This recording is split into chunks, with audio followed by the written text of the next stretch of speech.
Sahil, as you mentioned the hadith where Rasulullah Sallallahu Alaihi Wasallam said that these are a couple of three surahs. A triad. A triad of three surahs, Bani Israel, which is Surah Al-Isra wal-Miraj, Al-Kahf, and then Surah Maryam is also included in this. So we, as you explained, we understand that about the time travel, the significance of time travel through Isra wal-Miraj.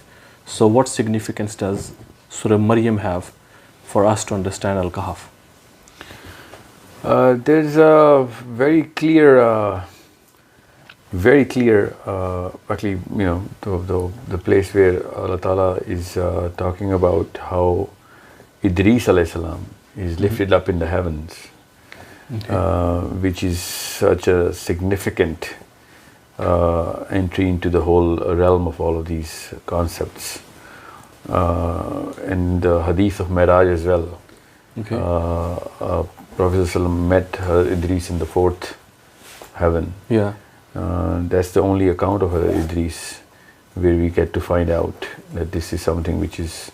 Okay, so Hazrat Idris went alive? Yeah, he did. Okay, so we don't just have Isa alayhi salam being taken alive into the skies? No, not at all. Well, the Christians believe that there are three. Muslims believe that there are three. Christians believe that there are four, actually. Muslims believe that there are three prophets who've actually, traveled the skies, the heavens. Adam alayhi salam, who came to down. earth. Okay. Then Idris alayhi salam that, went up. Okay. And then Prophet alayhi salam, who went up and then, in his very life came down, and Isa is going to come back in the second coming. He also, the Prophet who actually met Prophet ﷺ during his trip to the heavens. Okay. So I personally believe that Nuh alayhi salam is also, one of the time travelers. Yeah, literally. And this is a concept which we can actually talk in detail.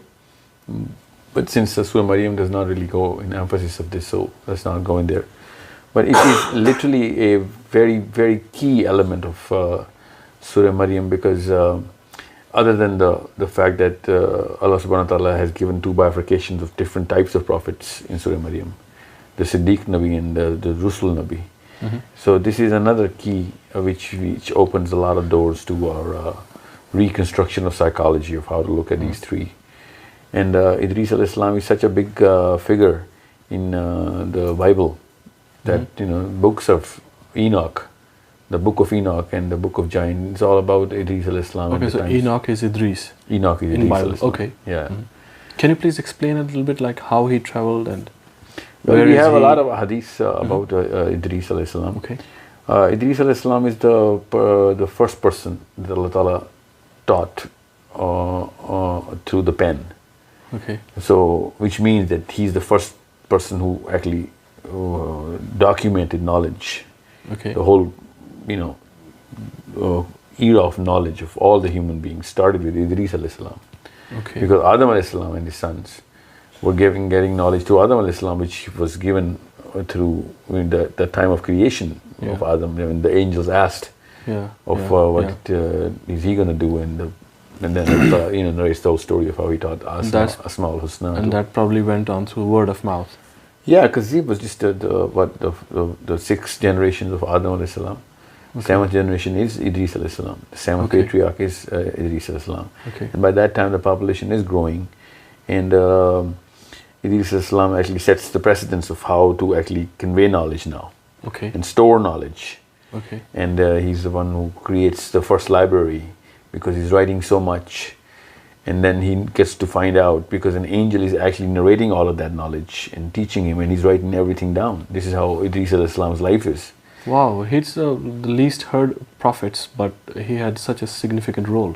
Yeah, I just missed out on the Christians' fourth prophet, Ilyas alayhi salam, is also in their books up in the heavens. Okay, taken alive. Yeah. They both, are up there.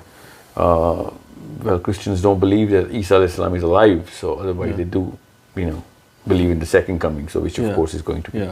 Because they don't believe that Isa alayhi salam is going to be born again. Yeah. You know what I'm saying? So it is going to be a second coming. because they attribute him to a person which is godly, so you can do that. Yeah. But the real question is Idris alayhi salam's presence. Farafana makanan alayya is the ayah which in Surah Maryam actually says that we raised him up on a destination or a place which is above Farafana. It raised him up. Yeah. A higher place. Yeah. I think that's a similar word used for Isa alayhi salam also. Yeah. Rafa'a or something. Rafa'a, yeah. Okay. So this is something which is so clear in how we understand the concept of this whole trajectory. And if we go into detail of Idris alayhi salam, then we find out that there's so much about Idris alayhi salam which Muslims don't even know about. Yeah, exactly. And that is something which is, in my opinion, which opens a lot of doors towards how the Dajjal is going to be working. And even if he is not going to use those sort of things, but he does have such a clear way of making people believe that he's more than just a man. You know what I'm saying? Because at the time of Idris alayhi salam, people don't really, I don't know why Muslim psychology is not really constructed over the fact that Adam alayhi salam was 1,000-year-old. Mm-hmm. And Nuh alayhi salam preached for 950 years. Yeah. This is a very, very clear problem we need to solve. I don't know why we just overlook it somehow. We just don't even think about it. Yeah, we do. Yeah. And the real question to ask is, if Nuh alayhi salam was 950 years old on just preaching time, then how come he never had more than one generation in his lifetime? But he got married at 930? No, he didn't, right? Yeah. So he got married at 30, even less those times. Yeah. So he should have had about 50, 60 generations of his own lineage. Yeah. But he only has his first lineage, which he tried to save. So this is a very clear indication of how the psychology of a Muslim should be. Because the Christian psychology is that he did collect every male and every female. That's not humanly possible. Not in this lifespan anyway, in this lifespan of 60, 70 years. So I'm not saying that he spent 950 years collecting animals. Yeah. What I'm saying is that it's not as simple as we just think, that those people used to live that old. If they were, then you better produce a lot of lineage of this man in his own lifetime. And not just the people that he's trying to save. Yeah. So that's a lot of people that are missing from the big picture. Yeah. So that means that these people were constant travelers. Idris alayhi salam is known as a traveler, and Idris alayhi salam is explained in so many ways, not just in ahadith, but in the Bible, in the Ethiopian Bible, and we have so much text from old civilizations now that clearly talk about Enoch and his journeys to Saturn and so on and so forth. Really? Yeah. Okay. Which is that's very surprising to me, actually. Yeah, and not just the fact that he travels, but the fact that they used to mention Saturn, which has a very peculiar Star of David on its north pole. Star of David? Yeah, well, it's a hexagon, but hexagon is placed inside a Star of David is a hexagon. Yeah. So, it's placed in the hexagon. Yeah. So you have to understand, when we think Dajjal, somehow Star of David comes into play anyway. Yeah. I don't want to put that. That's a far-fetched idea even for me, But there's a lot to do with these things when you come down to. So you mean, really like in other things. texts, the mention of Saturn comes into old civilization. Literally. We have the Mayan texts, we have the Sumerian text, we have the Akkadian text, we have the we don't have Enoch in the Indian text, but they do date as far as 5 and some thousand years. Sumerians go back as to 11,000 years, and they're talking about Enoch means that Adam was way before what we think he was. Adam was way more than. We think is 5,000-year-old history of man, which is not.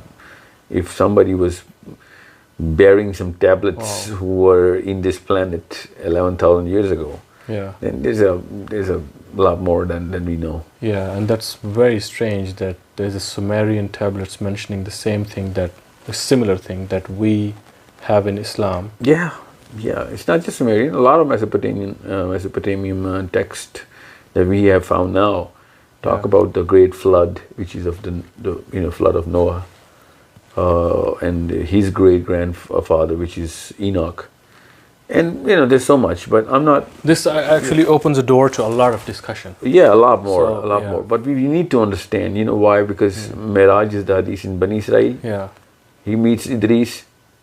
You know what I'm saying? Subhanallah. Yeah. And he meets who? Isa alayhi salam. And that just comes right after Surah Kahf, where the whole story of Maryam and Isa alayhi salam comes in, and then all of a sudden Idris is met.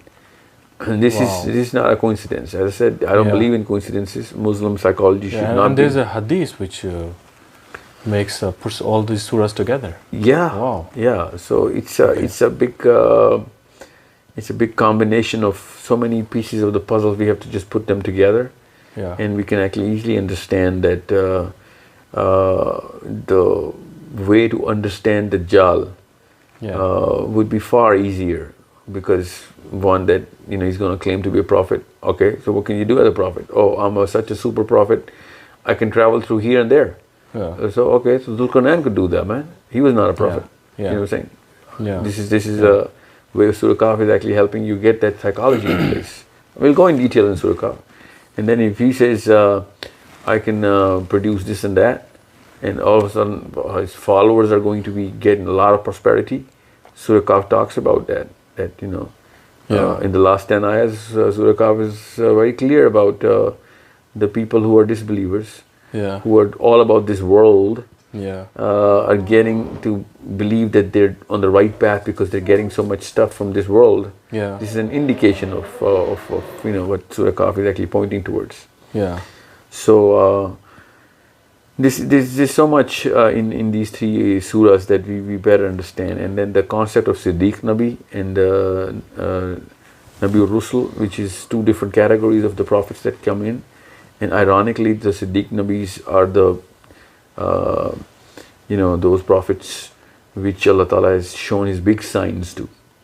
Okay. You know what I'm saying? So big signs in this case of Miraj, Allah Ta'ala says, I've traveled, make him through a journey to make him see those big signs. Not all the signs, major signs. Yeah. Of the creations, which are the big hell and heaven, and the Sidratul Muntaha and the seven heavens and different places in Miraj. And when I say Surah Bani Israel, I take into account directly the hadith of Miraj as well. Because that is not in the surah of Bani Israel. That's a different hadith we have to see. When Allah Ta'ala is talking about the Miraj, hadith explains what happens in the Miraj. Yeah. So they both come into the same play. Then, those prophets which were mentioned in Surah Maryam, ironically, Siddiq turns out to be the very word of, the believer of these signs. And Surah Kahf's last ayah is about them not believing in my signs and my Rusul. This is I think the fourth last ayah of Surah Kahf, of how these disbelievers did not believe in my signs. When Allah Ta'ala says signs and Rusul. So that means all of those magnificent events which are not explained through science, and those are only explained through science, because Mi'raj is a sign of Allah Subhanahu wa Ta'ala, of how He took His Prophet to the whole journey in just a matter of a few instances. So these are the completion of the big story of these three surahs. This triad is speaking to us so loud. It is showing us so many things. And when we hear the hadith of the first 10 ayah or the hadith of the last 10 ayah, we better understand that we cannot understand the first 10 ayahs or last 10 ayahs unless we know what Surah Kahf is all about. Yeah, actually this was a question in my mind, that we've been only in the Sahih Hadith, we find out that it's the first 10 ayahs or the last 10 ayahs that a believer has to use Well, as a shield against the the most authentic Dajjal? hadith is the first 10 ayahs. First and And the first 10 ayahs, the 9th and 10th ayah is about this Ashab Kahf. Yeah. Whereas everything about, like you talked about Zulkarnain and the time travel, is mentioned after the 10 ayahs. No, time travel is in the first 10 ayahs. Okay. Ashab Kahf is the 9th and 10th ayah. Time travel is of Starts. Ashab Kahf. That's where it starts from. Yeah. Okay. Yeah. So, So basically, we have to go through all of this yeah. to then have the essence of those 10 ayahs. Yeah, not just the essence, but the use. Yeah. The use of these 10 ayahs. Yeah. We'll explain in Surah Kahf when we're going to open that of why going to the mountains was prescribed when you're told to flee in the end of times. Yeah. And how mountains have turned out to be an amazing. It's not a coincidence. There are no coincidences. So all the portals which were used by angels to come to the prophets were in mountains. All the time, in portals which in prophets will open in the time of Yajuj Majuj are going to be in the mountains. You know, there's so much about this Dajjal period that we better understand from, you know, when ahadith is trying to save us. Those ahadith save us, you know, in a lot of ways, physically, of course, that, you know, flee and then go to the mountains, be self-sufficient at that time, you know, then how the Dajjal is going to be working around and he's going to be going to every single place. He's not going to leave any stone unturned. So how are these people going to be saved in the mountains? Yeah. You know, so... wow. That's a very important question. Yeah, this is something which is... we better... If we'll have access to everything. Everything, wow. Maybe Surah Kahf will open those portals only in the mountains. Because a Kahf is also in a mountain.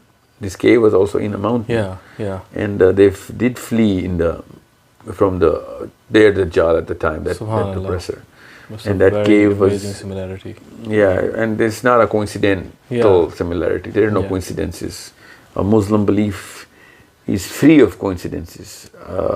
We believe in a God who has seen everything and sees everything from the beginning till the end of whatever, even way past heaven and anything which was way before you know, the universe.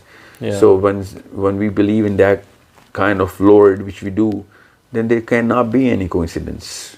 If a person has seen a movie and just a human being, and if he gives me advice about what's going to happen in the movie, it's not a coincidental advice.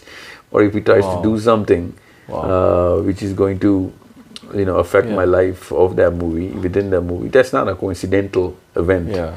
Because I'm just talking about just the awareness attribute of Allah subhanahu wa ta'ala, not just the other attributes.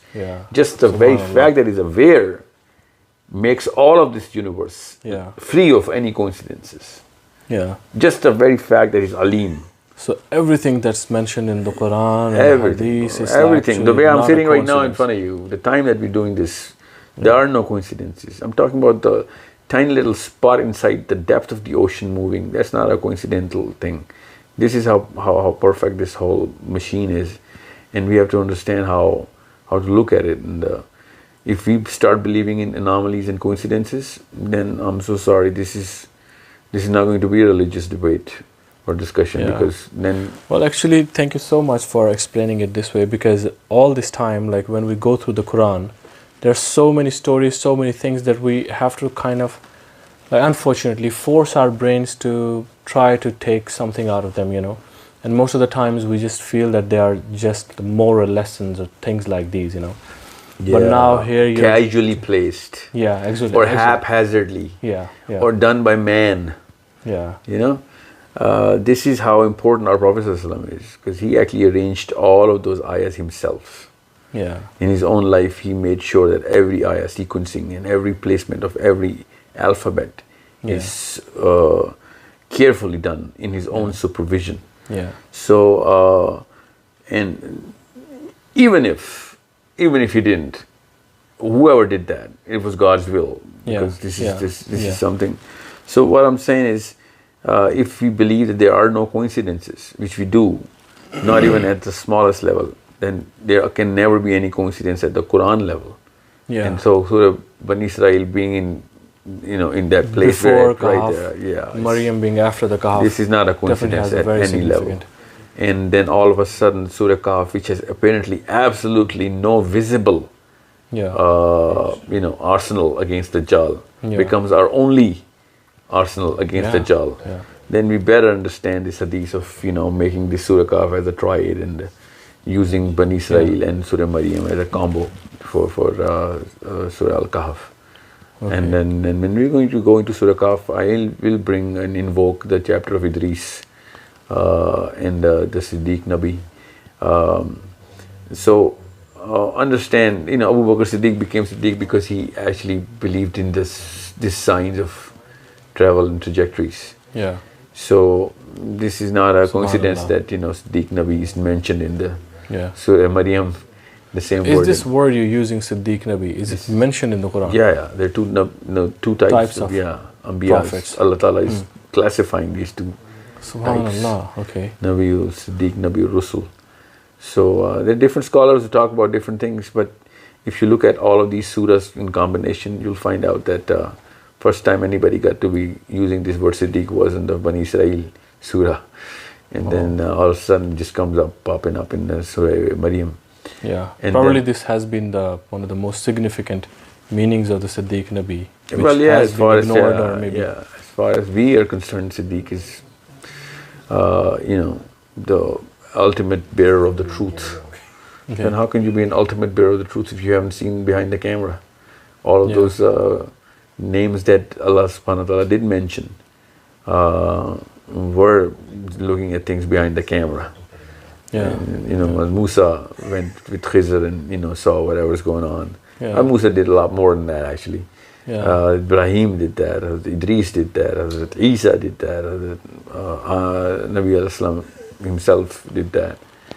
So on. And you'll find out that when Allah Ta'ala mentions Surah Nabi Rusul, you'll find out that those were amazingly, and not coincidentally, but amazingly those prophets which do not have any recollection of these sort of events. Yeah.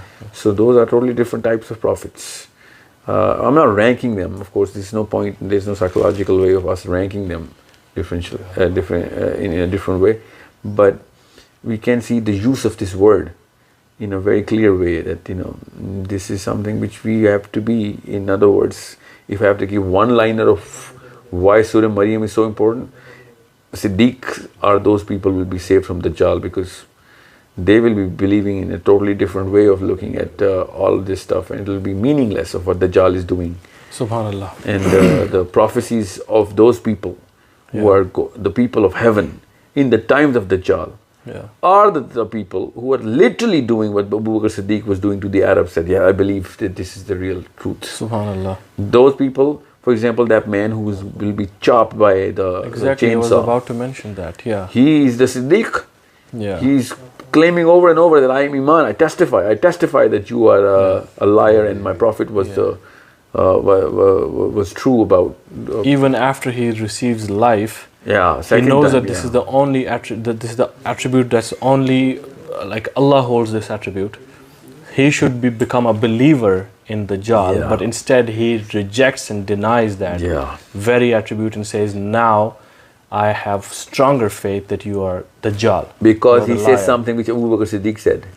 He said, because my Prophet ﷺ already told us that this is going to happen, and I did not know it was going to be me. Subhanallah. So he literally verbatim uses the same psychology, the sequence and the stress of words which Abu Bakr Siddiq said. That I believe in my Prophet has said. So this is something which is not a coincidence at any level. So Siddiqs are going to be saved in the times of Dajjal, just like Siddiqs were created in the time when these surahs were, being revealed. Thank you so much, Sahil. May Allah make us among the Siddiq or the believers that will be saved from the fitna of Dajjal. Inshallah, I'll be seeing you again in our next coming episodes where we're going to start Surah Kahf. Yeah.